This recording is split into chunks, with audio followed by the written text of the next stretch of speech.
Table is done. It looks amazing.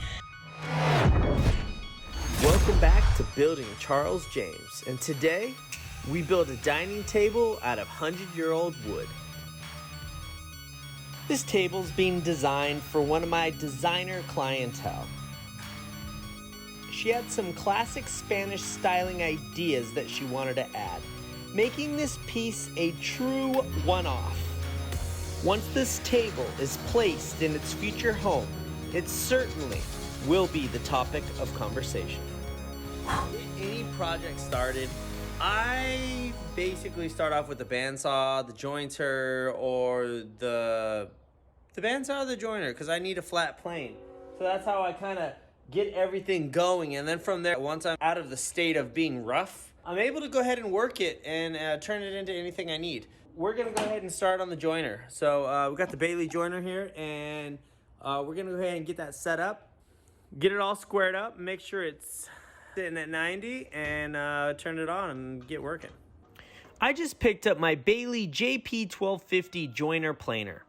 I've used numerous other machines, but nothing beats its copious usages and amazingly smooth finish it leaves once it passes over its spiral cutter head.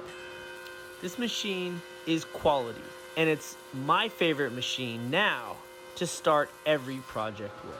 So this is what I started with, and after I hit the Bailey jointer, I'm left with this. So that's a perfectly squared up piece now that I could just go ahead and dial it in and start working on it.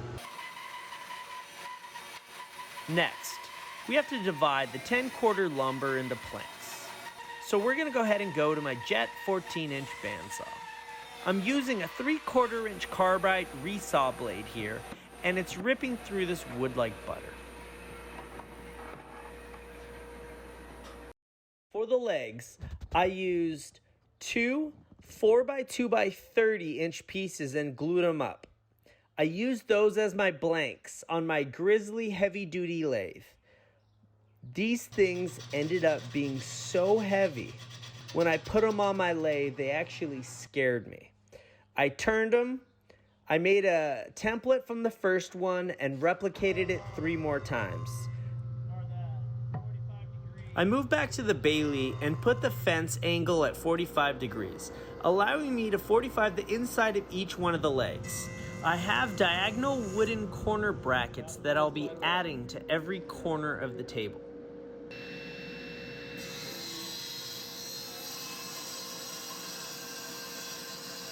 I cut the width and the length of the table skirt at 3 inches, pocket holed them, then glued and screwed them into the table legs. There comes a time in the year, and that moment is here. I cannot deal with holes in my jeans. This is too much. So we now have shorts. Like, just can't do it. The workshop pants have now converted into some pirate jeans. This is about the point I build my wooden diagonal corner supports.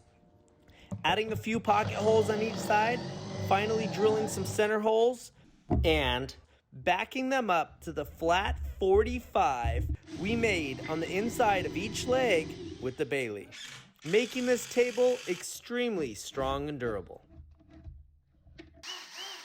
All right, it's time to add some leg adjusters. Real simple. Little nut and an adjuster. Let's get to it.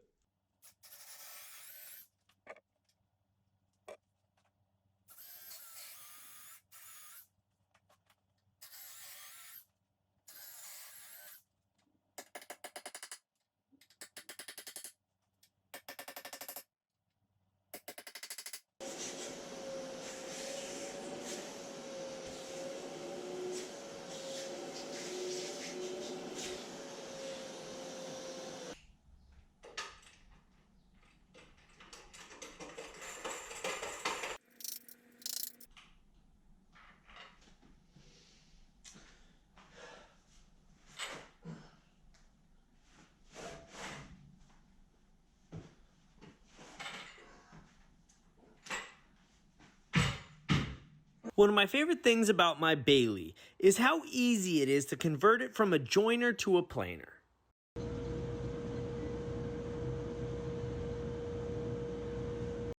The tabletop is looking pretty good. I still need to join the edges and face plane each piece so they fit perfectly on the glue up.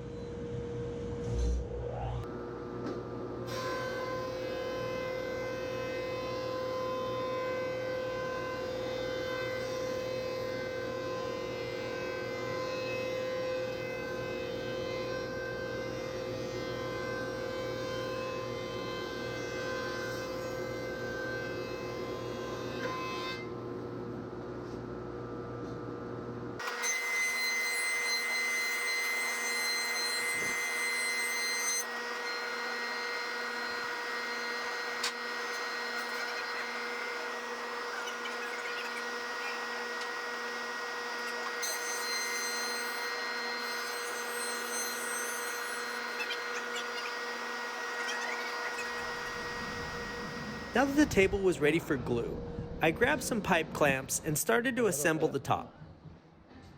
After the glue was dry, I grabbed my Festool TS75 track saw and trimmed off the table end square.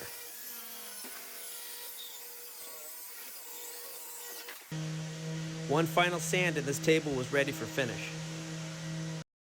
I tested out over a dozen custom Rubido monocoat colors for my client. They chose 5% white plus natural, which gave this table a natural wood look, with white accentuating all the blemishes from the 100-year-old oak. This table needs some clavos. There's some old ancient designer studs for the side of this table, which will look pretty dope. Put those in like that. Shop's clean enough for me to work, and let's get to it. Adding the clavos was as easy as drilling a hole and adding some CA glue, and a little bit of hammering to get the clavos to the correct depth.